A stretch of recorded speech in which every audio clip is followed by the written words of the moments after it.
Merci à Ivan Repila d'être avec nous si tôt.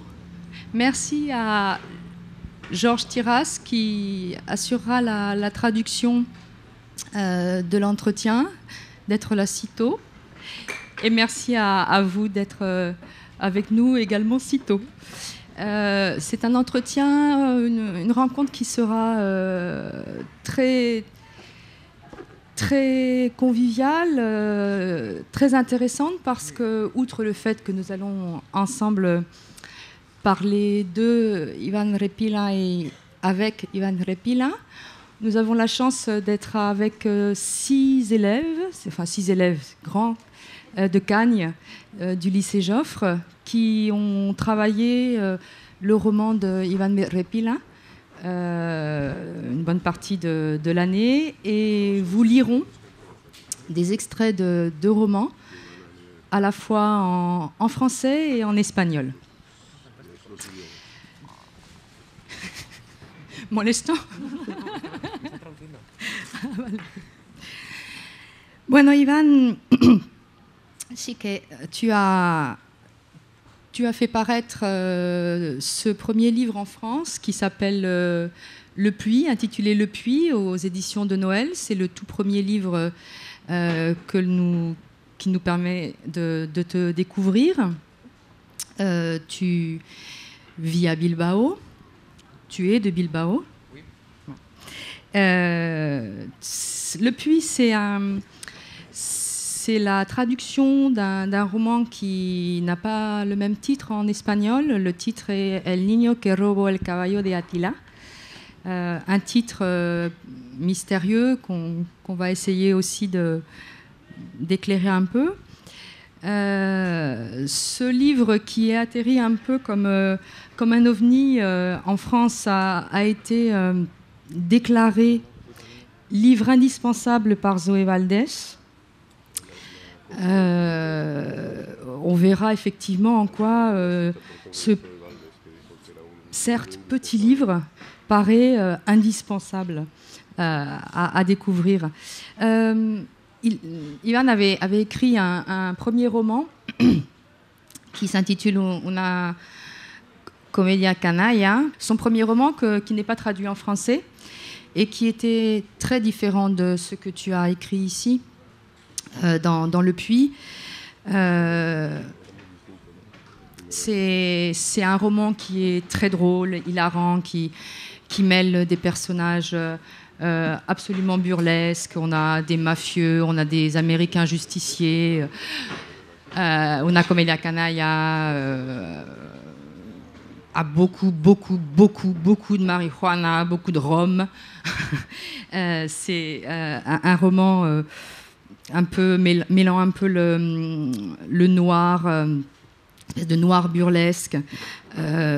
Et bon, tu disais, Ivan, d'après ce que j'ai vu, que quand tu as écrit Una Comedia Canalla, tu voulais faire rire, tu voulais motiver les troupes.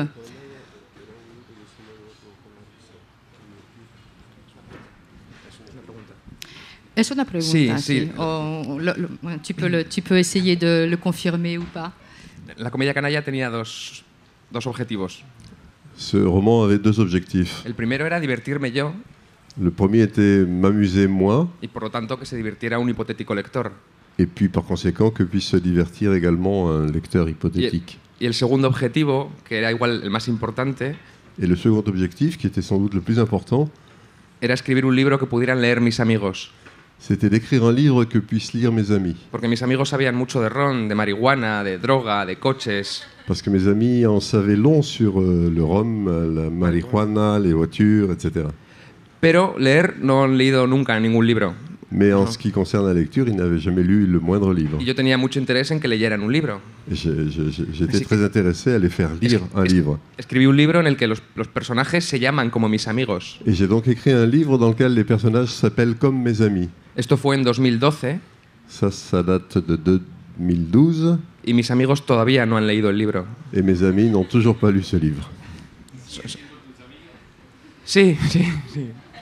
Son mis amigos. Claro, qui est un auteur français que vous connaissez sans doute bien, a bien lu Ivan Repila, et dans son blog, il dit ceci lorsqu'il veut nous donner un petit peu la teneur du livre. Il dit « C'est quoi l'histoire ? Eh bien, la voici. 2 frères sautent au fond d'un puits. Voilà. Débrouillez-vous. » Alors, on va essayer de ne pas complètement se débrouiller tout seul. Et si tu veux bien, dis-nous un peu davantage sur l'histoire du puits. Quelle est l'histoire du puits ? Eso es una pregunta difícil. C'est une question difficile. Yo creo que el libro tiene 3 lecturas principales. Je crois que ce livre a 3 lectures principales. Una lectura superficial, primera, Une première lecture superficielle, que es la anécdota de 2 niños atrapados en un pozo que tienen que escapar del pozo. qui est l'anecdote de 2 enfants qui sont prisonniers dans un puits et qui essaient d'en sortir. Luego hay una segunda lectura que está por debajo, creo, que es más existencial, Et ensuite, il y a une deuxième lecture à un niveau en dessous, qui est plus existentielle, sobre la supervivencia, la fraternidad, el desarrollo de los personajes. sur la survie, la fraternité, le développement des personnages. Y luego hay una tercera lectura, que es para mí la más interesante, que es una lectura política, Et puis, il y a une troisième lecture qui est pour moi la plus intéressante et qui est à un niveau politique. que es una lectura que se basa en la alegoría que representa el pozo, que representan los hermanos, que representa su situación. Qui est une lecture qui se fonde sur l'allégorie que signifie le puits, les 2 frères et la situation dans laquelle ils se trouvent. A partir de estas pistas, yo creo que cada lector tiene que interpretar Et à partir de ces pistes, je crois que le lecteur doit faire sa propre interprétation. On en sait un peu plus sur l'histoire, et c'est vrai que l'histoire, elle est, comme tu le dis, à plusieurs niveaux, mais les tout premiers niveaux, finalement, ce sont ces 2 frères, le petit et le grand, qui sont dans un puits. Et pour commencer, quand on est dans un puits, il faut aller à l'essentiel. Il faut manger, il faut boire. Mais qu'est-ce qu'on peut manger dans un puits ? Qu'est-ce qu'on peut manger dans un puits ? Les élèves qui sont ici vont vous le lire. Le petit rêve d'un banc de papillons et se voit les chasser avec sa grande langue rétractile. Blancs, ils ont un goût de pain. Rose ou rouge, un goût fruité, mélange de fraises et d'orange. S'ils sont verts, de menthe. Foncés, ils n'ont aucun goût, comme s'ils léchaient des cristaux. La nuit précédente, une luciole est tombée au fond du puits. Son frère l'a dévorée sans ciller. Dans son rêve aussi, il y a des lucioles, mais elles sont trop grosses. Il ne peut pas les manger. Alors, il en choisit une et la chevauche comme un cavalier iridescent. Il a si faim qu'il la conduit dans une clairière retirée. Et quand la luciole courbe l'échine pour le laisser descendre, il plante ses dents dans sa croupe et en arrache un bout de chair lumineuse. Dans le dos vert, il enfonce ses ongles, puis ses mains, ses coudes, ses bras entiers, et suce le sang fulgurant comme s'il gobait un œuf cru par le petit trou percé dans la coquille. Une fois rassasié, il se met à pleurer sur la dépouille encore chaude de sa monture, car il sait que, dans la terrible obscurité qui désormais l'entoure, il ne pourra plus sortir du puits sans son aide. Donc parmi les préoccupations de ces 2 enfants, il y aura évidemment manger, boire, survivre.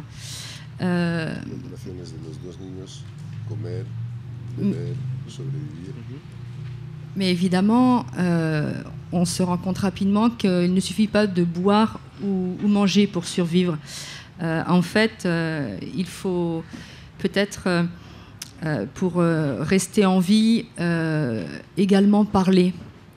Le langage dans le roman de Ivan Repila est probablement aussi nécessaire que le son, les lucioles à manger et l'eau des flaques qu'ils boivent. Est-ce que tu es d'accord avec ça, que finalement, ce qui maintient en vie les 2 enfants,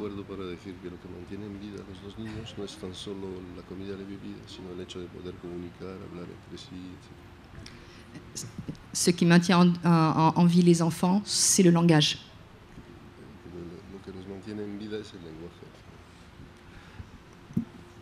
no sé si estoy completamente de acuerdo, pero sí parcialmente de acuerdo.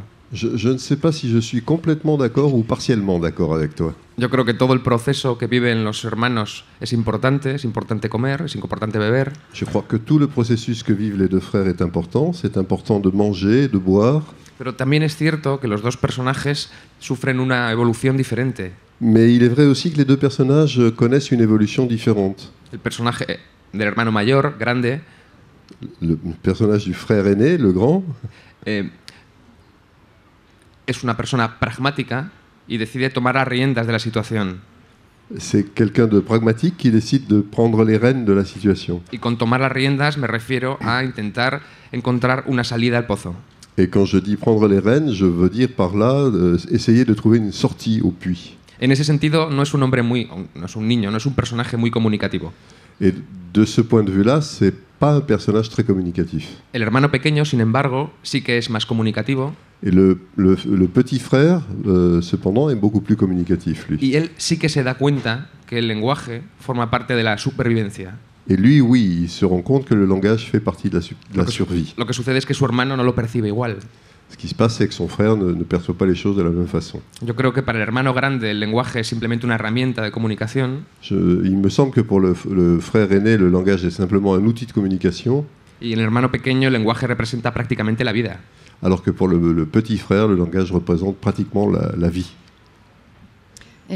Exactement, la différence entre les deux frères est visible et on voit que le petit, lui, essaye de se maintenir en vie, notamment en posant des devinettes à son frère.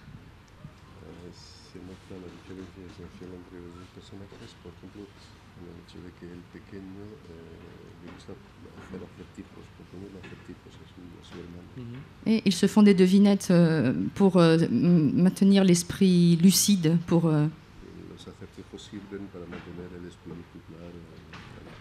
Y no solo eso, también... Et pas seulement. El hermano pequeño quiere jugar. Le petit frère, il veut aussi jouer. Para mí la idea del juego es muy importante. Et pour moi, l'idée du jeu est quelque chose de très important. Y algo que perdemos cuando crecemos, cuando nos hacemos adultos, es la idea de juego. Et on perd quelque chose quand on grandit, quand on devient adulte, c'est l'idée du jeu. Yo creo que cuando somos niños sucede una cosa muy interesante. Je crois que quand on est enfant, il y a quelque chose de très intéressant qui se passe. Es que no distinguimos de la cabeza, del corazón y del estómago.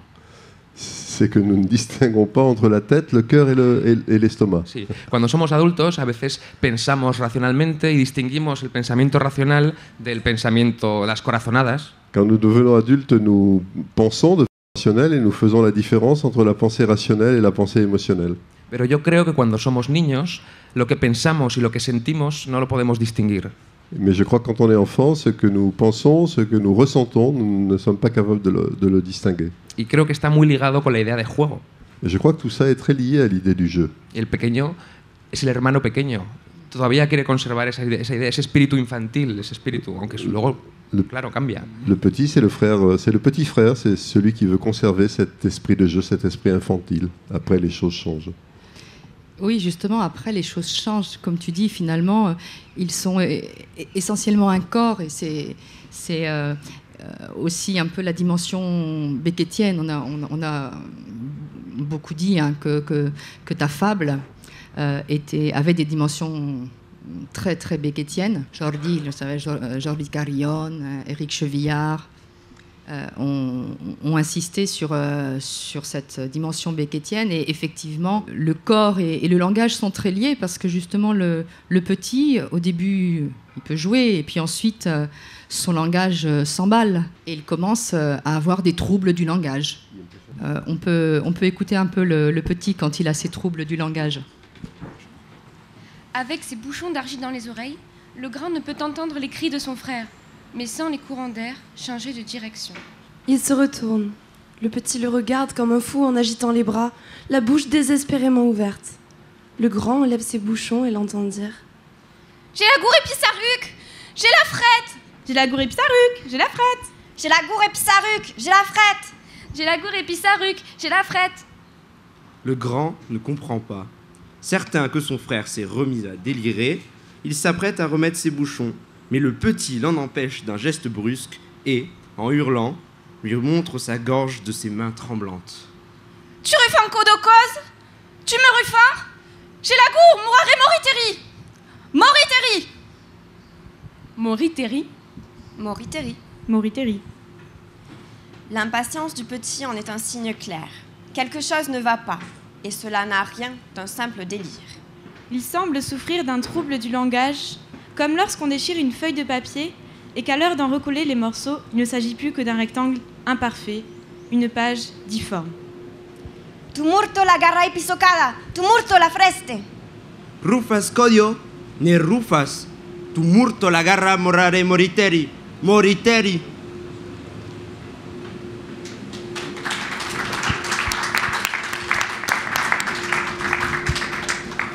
Tu t'es beaucoup amusé en écrivant ça, non? Tu t'es beaucoup amusé en écrivant.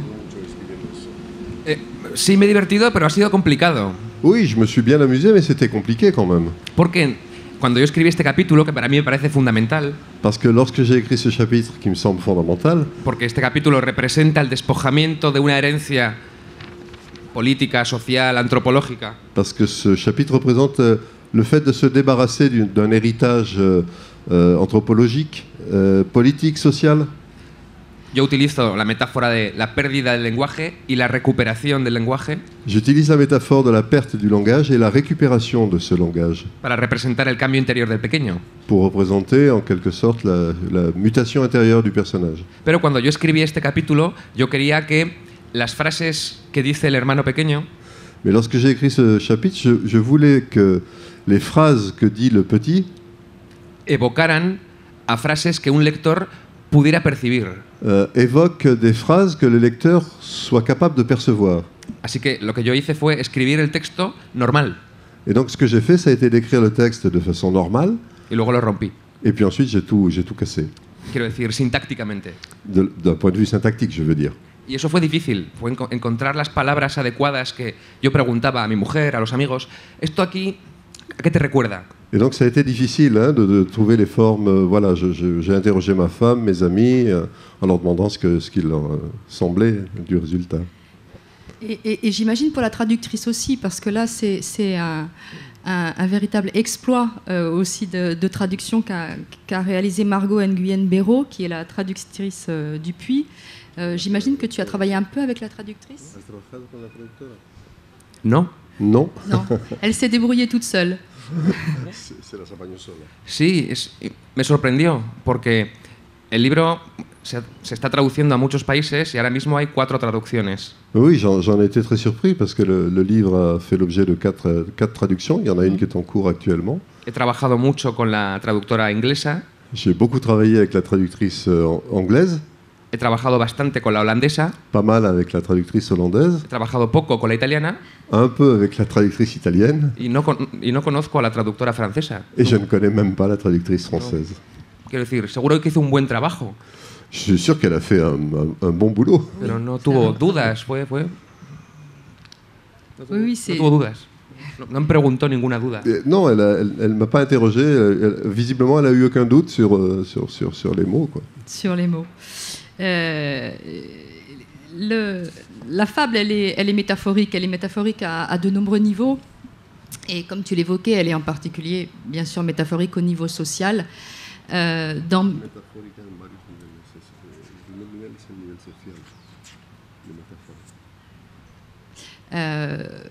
Tu le dis d'emblée dans l'exergue que je vais lire rapidement. Il y en a 2.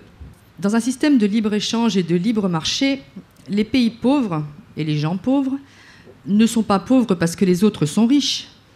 Si les autres étaient moins riches, les pauvres seraient, selon toute probabilité, encore plus pauvres. Qui a pu dire cela? Margaret Thatcher. Répond Bertolt Brecht. Je vins dans les villes au temps du désordre, quand la faim y régnait. Je vins parmi les hommes au temps de la révolte, et je me suis révolté avec eux. Ainsi passa le temps qui m'était donné sur la terre. D'emblée, tu nous donnes quelques clés sur ton intention sociale. En España... En Espagne. En España. En España. Très bien, très bien, très bien. C'est fini. Bravo. Formamos lo que se le llama una pareja, de hecho. Sí, ¿no? sí, de hecho, sí. En España, en algunos cementerios muy antiguos... En Espagne, dans certains cimetières fort anciens... Tal vez en Francia también, no lo sé. Peut-être en France aussi, d'ailleurs, je ne le sais pas. Hay algunos carteles a la entrada de los cementerios donde te avisan de que es un cementerio.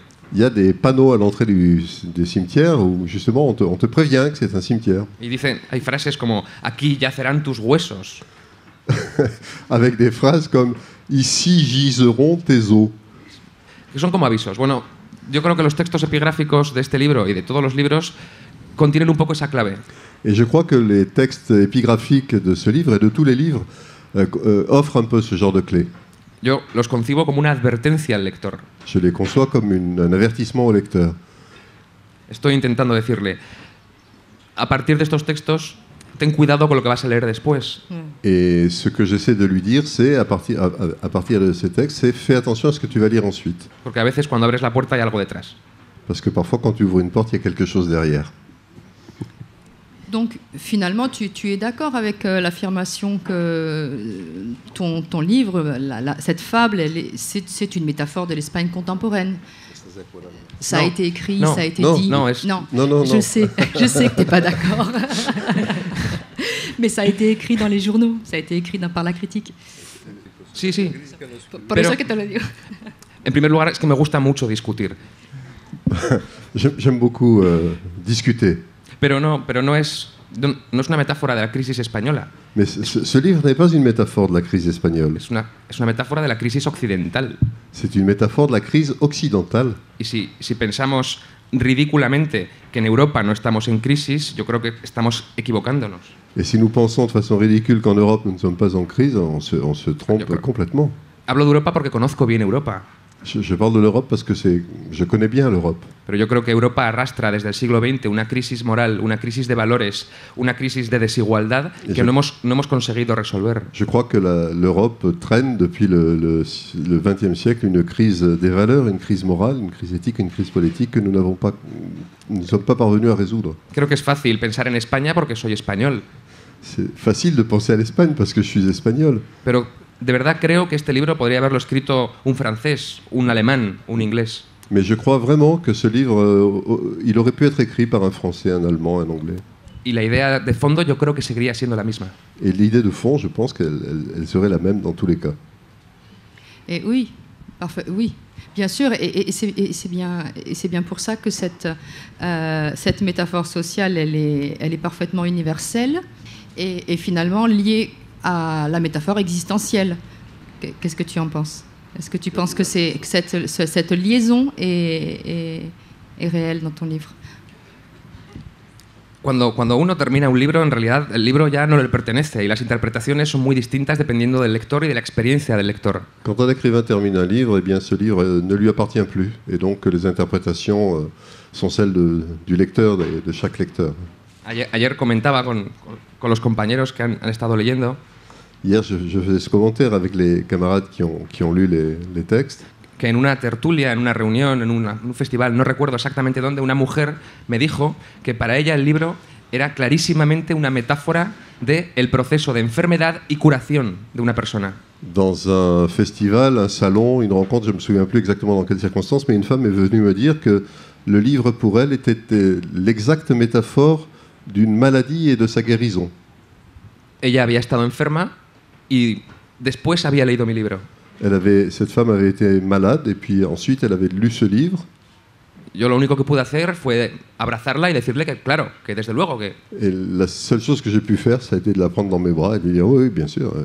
Pero no es broma, es cómo no. Si tú has encontrado la metáfora de la enfermedad y de la curación, ¿quién soy yo para decirte que no, que lo que has visto no es real? Et c'était pas une blague. Je lui ai dit bon, bah, tu as trouvé la métaphore de la maladie et de la guérison, très bien.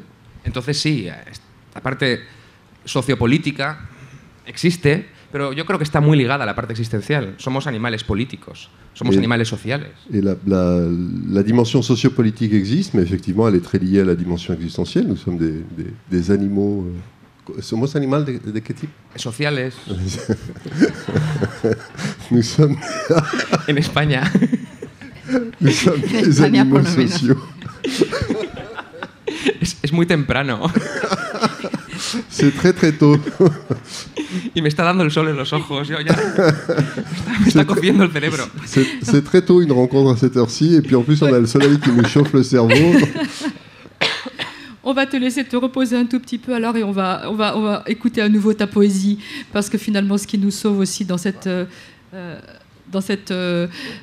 comment dire, un peu catastrophe sociale et existentielle dans le livre, c'est sa langue et c'est la poésie. Donc on va t'écouter et ça te permettra de te reposer un petit peu, d'accord? Durante 4 días, el sol abraza los campos, da fuertes manotazos de cobre sobre los árboles y seca el pozo. El agua que se filtraba a través de la tierra se convierte primero en barro y después en grumos de arena negra. Cuando no queda nada que beber, los dos hermanos interrumpen su rutina diaria para chupar las raíces que asoman por las paredes hasta que la boca les sabe a carbón. Ay, no estoy bien, dice el pequeño. Lloverá. 4 jours durant, le soleil grille les champs, assène aux arbres de puissantes gifles cuivrées et assèche le puits. L'eau ruisselante de terre se transforme en boue, puis en grumeaux de sable noir. Lorsqu'il n'a plus rien à boire, les 2 frères interrompent leur routine quotidienne pour sucer les racines qui dépassent des parois, jusqu'à avoir un goût de charbon dans la bouche. Oh, je ne me sens pas bien, dit le petit. Il va pleuvoir. Un second extrait de la musique de Ivan Repilin. La dernière traînée de soleil quitte le puits et décolore le monde, exacerbant leur lassitude de vivre ensemble. El último brochazo de sol se aleja del pozo y decolora la vida, realzando el cansancio de la convivencia. Comme lorsque la farce prend fin au beau milieu d'un songe et qu'on se réveille dans un mauvais film. Como cuando en mitad del sueño se destapa la farsa y el despertar es una mala comedia. Tu es encore tout chamboulé par la fièvre. Mange quelque chose et dors un peu. Ça ira mieux demain. Dit le grand en s'allongeant. Le petit ne bouge pas. La rage, ça y est, je crois que je l'ai. Non, pas encore. Le petit lui lance un regard dépourvu d'amour et lui demande. Alors, c'est quoi cette colère que je ressens à l'intérieur de moi? Tu deviens un homme, répond le grand. Todavía tienes la cabeza lastimada por la fiebre. Come algo y duerme. Mañana estarás mejor. Dice el grande, recostándose. El pequeño no se mueve. Creo que tengo la rabia, dice. No, aún no tienes la rabia. El pequeño lo mira sin amor y pregunta. ¿Y qué es esta ira que siento por dentro? Te estás haciendo un hombre. Merci beaucoup. Merci beaucoup à vous. Ces derniers extraits formeront conclusion parce qu'il est temps maintenant qu'on se quitte. On serait resté longtemps avec Ivan.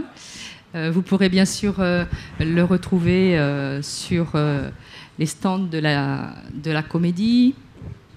Je vous rappelle son livre et je lui laisserai quand même le tout dernier mot, mais je vous rappelle le titre du livre d'Ivan Repilin, en français Le Puits, chez De Noël, qu'il dédicacera, je crois, ce matin.